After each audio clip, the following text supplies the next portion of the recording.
And welcome everybody to this week's edition of the Life and Legacy Show, sponsored by the Sechler Law Firm. My name is Tim Sechler. I'm your host for the show, and during the show, if you are new to it, we talk about all things estate planning, elder law, how to protect your assets, how to plan well to preserve your legacy.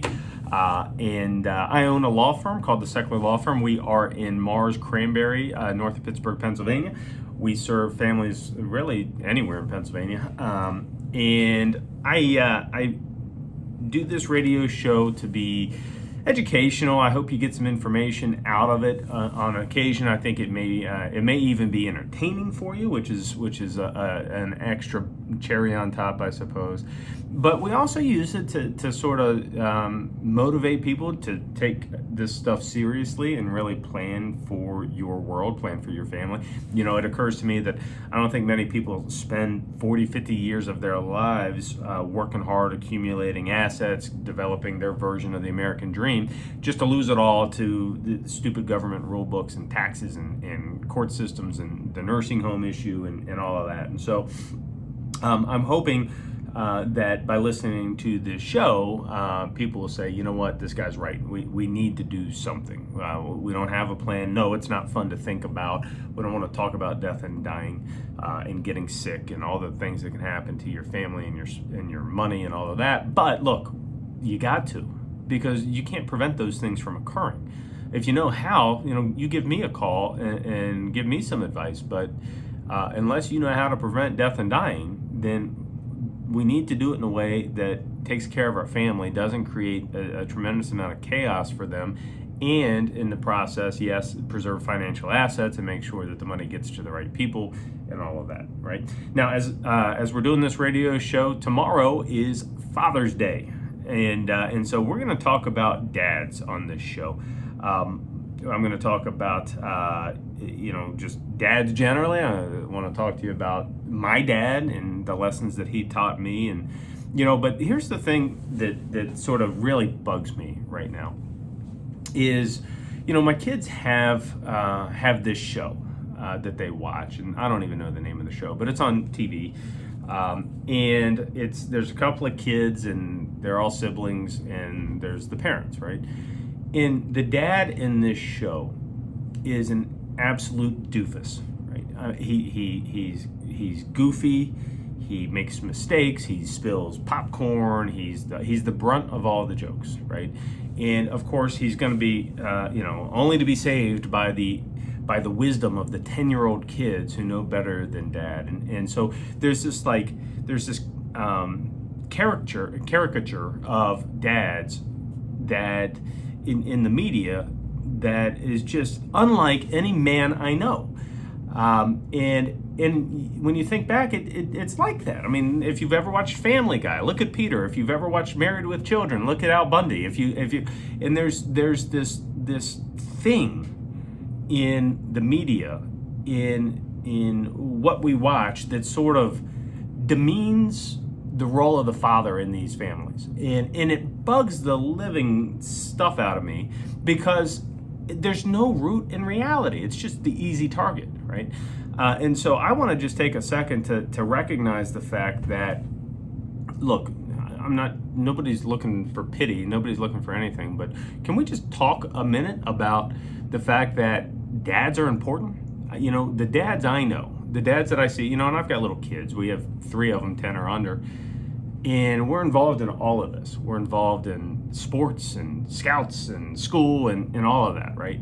The dads I see around that baseball field dedicating their time, dedicating their money to improve these little men that are playing baseball, to improve them from a character standpoint, to coach them on don't being a sore loser and be a gracious winner, and how to take adversity. These are dads that are happening, and this is occurring in every community, right? Now, of course, there are the deadbeat dads out there, but probably or hopefully not in your family. And I just think that that we can take this weekend and think about this and actually, express to your dad how you really feel about it, because there's this thing where, like, I don't know what to get Dad for Father's Day, right? What do you get him? Do you get him a tie, new socks? Do you get him grilling utensils? No, we don't want any of that stuff. You know what we want is some time with our family, some quiet time to enjoy. Yeah, I'll flip burgers this weekend and it'll be fantastic. But I don't need a tie, and I don't need socks, and I don't need anything else. I just want, somebody to say, this is an awesome thing that we're doing here. Look at these kids; they're doing great. And so can we just maybe take a second this weekend to not knock the dads and to just appreciate them for what they do, right? And I think that's the spirit of Father's Day, is just an expression of a gratitude. And I think about my dad, and I think about his dad, and I think about my wife's dad, whom we lost about a decade ago. My dad grew up on a dairy farm, a hard working family with a bunch of kids, 6 kids. So working on a dairy farm, up early, milking cows, in a time where they probably had a hot bath once a week or so, and no luxuries. There was no luxuries. There was no. I think my dad said he got to play 1 year Little League baseball, right? I don't think that he had ever been to the beach when he was a kid. I don't think that they just didn't have the ability to do that stuff. My dad recalls one family vacation they ever went on, and they took a school bus. My grandpa owned a couple of school buses, and they packed them in a school bus and they drove west, right? And they saw the Grand Canyon and they did all of that. But the size of the family, they needed a school bus to do it. So if you have a size of a family that you need a school bus to go on vacation, well, things like going out to dinner just don't happen. And so, my dad was one of the first in his family to do well in school. He got a college degree. He left the farm, albeit sometimes I think reluctantly left the farm, but he left the farm. He stayed in agriculture. He's kind of a white collar guy in a blue collar business, but when I think back on my childhood, it seems to me like what every dad kind of secretly maybe wants to do is give their kids a better childhood than they had, a better crack at success perhaps, or a better, introduce them to more opportunity or more ways of looking at the world, or just do the best you can, right? And so my dad, who had this sort of no frills childhood, the house I was raised in was not that way. Now, we weren't wealthy, but we had opportunities. I can remember my dad, he worked his tail off to put food on the table and actually be at the dinner table. These days I can't, with what I do for a living, I miss the dinner table a whole bunch of nights, and I regret it. That was one of the best things about the coronavirus shutdown, is I actually ate 3 meals a day with my kids, which, my professional career doesn't always allow for that. But my dad was there. I remember my dad there. And I'm sure there were nights that he weren't. And then what would happen is, after dinner, he would pack us all into this family utility van. We didn't have a bus. We had a van. But it was a no-frills van. No power windows for the Sechler kids. It was... this van was awesome. We used to call it the boat. And it was this big utility van, and it had vinyl seats. And he'd fill us up into this thing. I think it'd be illegal right now. From a safety standpoint, but drive us, and you know where we spent our summers? Playing baseball, playing sports. There was a couple of summers. I'm one of 4 kids, where all 4 kids were on a different baseball team, and practices in baseball. I grew up eating hot dogs at a Little League field, and it was amazing. There was one of the stories is French's mustard. I don't know, if you French's mustard.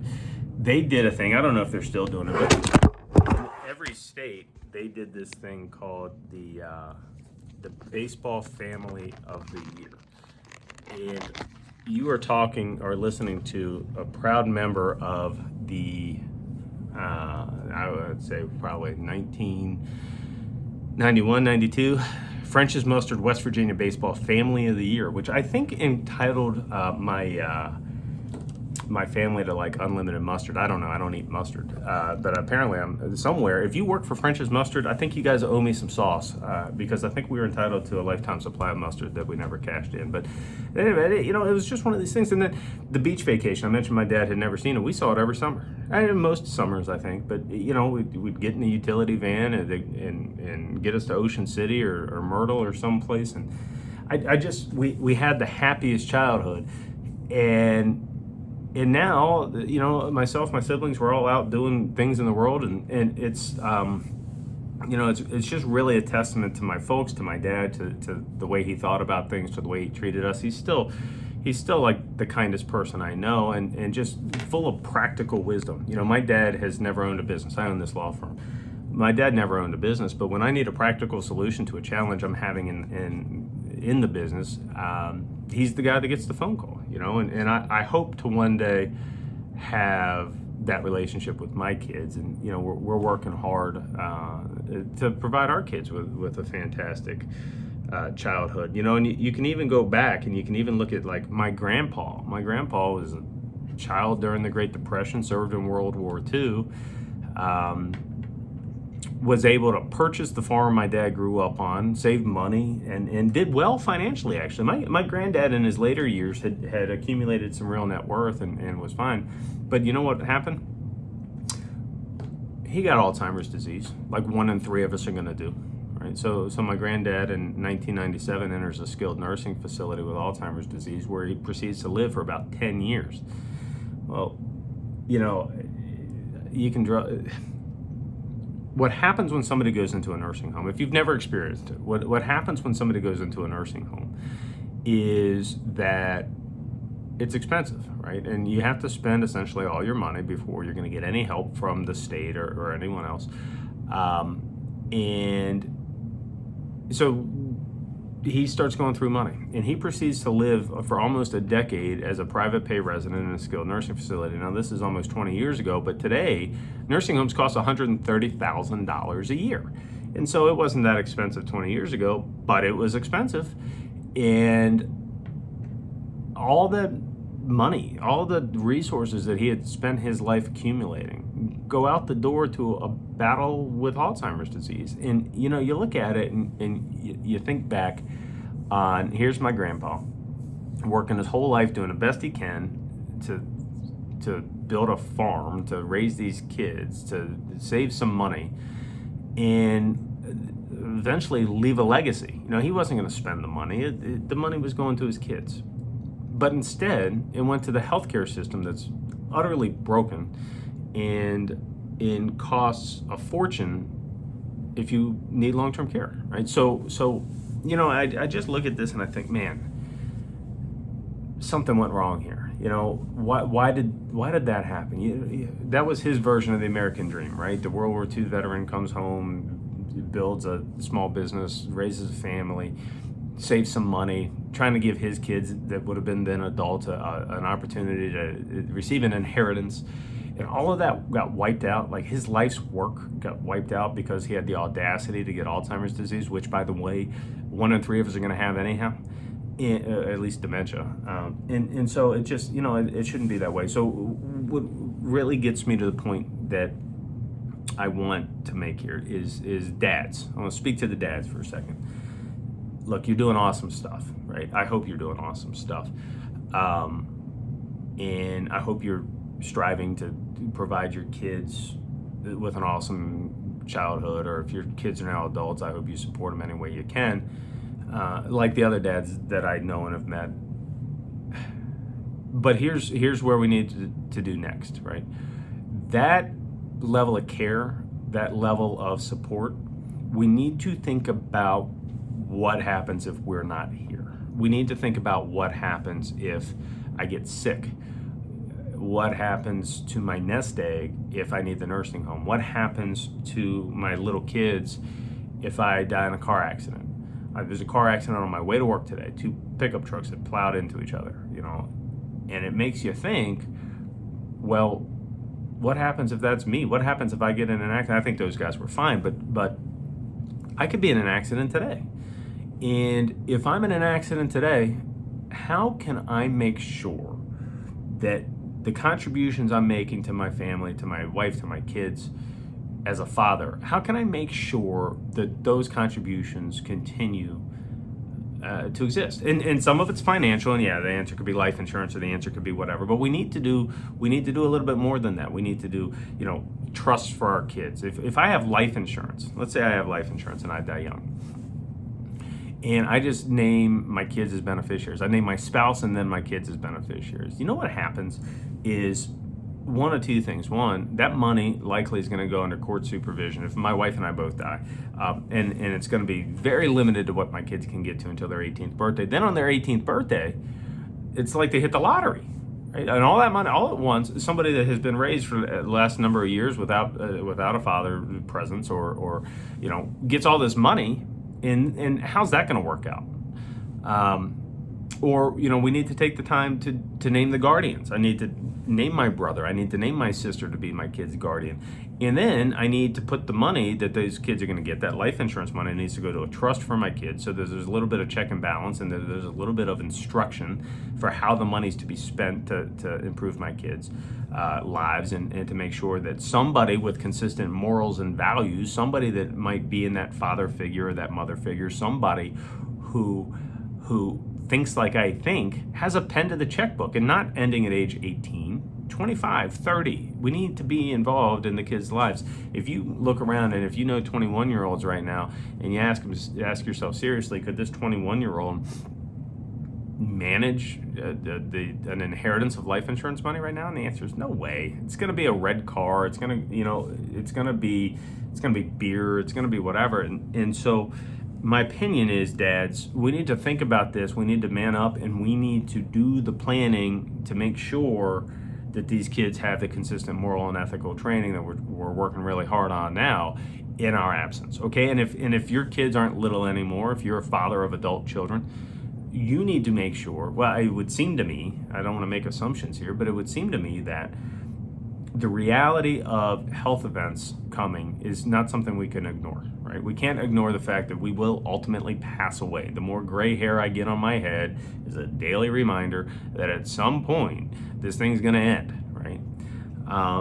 And if you read the statistics out there that say things like 1 in 3 people get dementia, and if you read the statistics out there like a nursing home costs $130,000 a year in Pennsylvania, well, let's add 2 and 2 and get to 4 and say, I need to plan for this stuff, because that is going to wipe out this legacy that I've been building for the last 30 years, that I want solely to provide a better future for my kids and grandkids. I don't want it all going to a nursing home. I don't all want it going to taxes. I don't want it all going to some lawyer's pocket who's going to rip off the family with post-death administration expenses.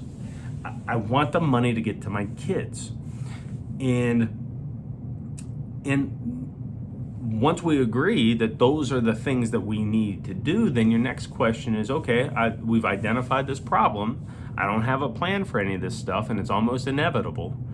So then what's the solution? And the solution is you need to do an estate plan. You need to do a will or a trust or a combination.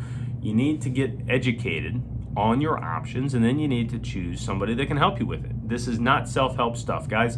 Dads, you know what? Paint the house, fix the table, do the do-it-yourself stuff at home. The projects that you can accomplish at Home Depot, do them yourself. The projects that you can accomplish with legal planning online, don't do it, guys. You will leave your family up the creek, okay? And so my offer to you is a couple of things. One, listen to the back episodes of the show. I teach an awful lot of legal technical concepts. Second thing you can do is you can come to one of our estate planning workshops. We have workshops almost weekly in the Cranberry area, talking about wills and trusts, and I tell you about probate, and I tell you the truth about death taxes, and I tell you the truth about how the nursing home works. And then I'll tell you, here's a couple of planning options. You could do this will, you could do these trusts. Here's the difference between a revocable trust and an irrevocable trust. And here's why people consider using these different tools. Then we offer you a free consultation so that myself or one of the other lawyers in my law firm can tell you how each one applies to you. And at the end of that first meeting, we'll tell you, okay, well, here's your options. Here's what they cost. We're 100% flat fee. And here's, go home and think about it. We're not pushy people. We want you to do the best thing for your family. And if that means doing a will, great. If that means doing a trust, great. But what I care about more than any of that is that you actually take the time to become educated, get your head out of the sand, and realize I got to do this stuff, because if I don't do this stuff and something happens to me, my kids are in trouble, or my legacy is going to get smoked, or we're just, all of this has been for nothing, right? And I just don't want to see that happen in your family, because I see it happening in families. We get called in when that's occurring in families. Dad goes to the nursing home and there was no plan. And now what do we do? And I'm going to tell you, those are pretty painful situations for families who realize all we had to do was go to a lawyer a couple of years ago and we could have had a plan for this, and we wouldn't have lost Dad's entire retirement account. And the answer is yeah. All you had to do was go to an attorney a couple of years ago, and you could have had a plan for all of this. So don't be the family that has that conversation. And I want to talk to you. So come to one of the workshops. You can find out all about them at sechlerlawfirm.com. That's spelled SECHLER lawfirm.com. We have the workshops almost weekly, and if you can't come in person, we have them virtual. You can get on your computer or your phone or your laptop or your iPad and watch a live workshop. Ask me questions, and we'll teach you all this stuff.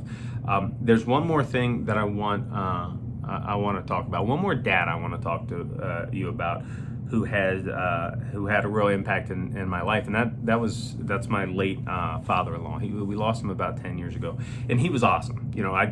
I joke he was an entrepreneur, and I joke with some of my friends that had he not gotten sick, I'd be retired by now, because he would have done things with my business that I don't even know how to do. But we miss him dearly for a lot of reasons. But when he was passing away, he did one of the most loving things I've ever seen a dad do. And he took a spiral notebook. He had cancer. He knew he was dying. We knew he was dying. And he took this spiral notebook and he wrote in it everything that he was responsible for in the household. So from changing the light bulbs to winterizing the house, to here's the type of oil you put in the motor, to here's the number to call if you need help with the mechanic or the electrician or the attorney or the accountant. And he sat and thought and just made notes for the things that he thought his wife and kids would need to know if he weren't around anymore. And it was one of the most loving things that I've ever seen a dad do. And the family used that book, and he used to joke that when he would ultimately pass away, he had a real good sense of humor about all of this, which I think is one of the only ways you can really wrestle with it. But he used to joke that when he ultimately would pass away, that everybody was going to live in the dark, because he was the only one that knew how to change a light bulb. And so years after he passed away, this whole act that he did with this little book was something that we still talked about an awful lot around the house, and still referenced an awful lot around the house. And finally, my wife said, we need to encourage other people to do that. And so she wrote a book, and it's called How to Change the Light Bulbs When I'm Gone, a nod to her dad. You can find it on Amazon, it's a workbook. You go through the book and all the things that her dad had done and written down about how to change the light bulbs and all of that. You can walk through this book, you can fill it out, because even if you're not sick, even if you don't have a health issue right now, look, it's possible that occurs at some point in time in the future. And your family's going to need to know some stuff, or they're going to have to figure it out on their own, and take the time and do this thing. So you can find that book on Amazon. It's called How to Change the Light Bulbs When I'm Gone by Robin Sechler, my lovely bride. If you come to the workshop and schedule a meeting, we give you a copy of it, so that's almost a $20 value. But however you want to engage with us, or however, what I really care about is dads. Let's honor the dads this weekend, and dads, speaking directly to you, let's do the things that we need to do to make sure that our family is okay in our absence. It's like the final expression of being a father is to make sure that the things that we're doing during our lives have an opportunity to continue after them. I'm here to help. If you want to have a conversation, you want a free consultation, you give us a call. You can find out more at sechlerlawfirm.com. That's spelled Secchler lawfirm.com. Give us a call at 724-841-1393. And I want to just do a quick reminder that you should not make legal decisions based on what you hear on this show. Come talk to us about your factual situation, and we'll be able to help you figure out the best thing to do for your family. Okay? All right. So listen, happy Father's Day, dads.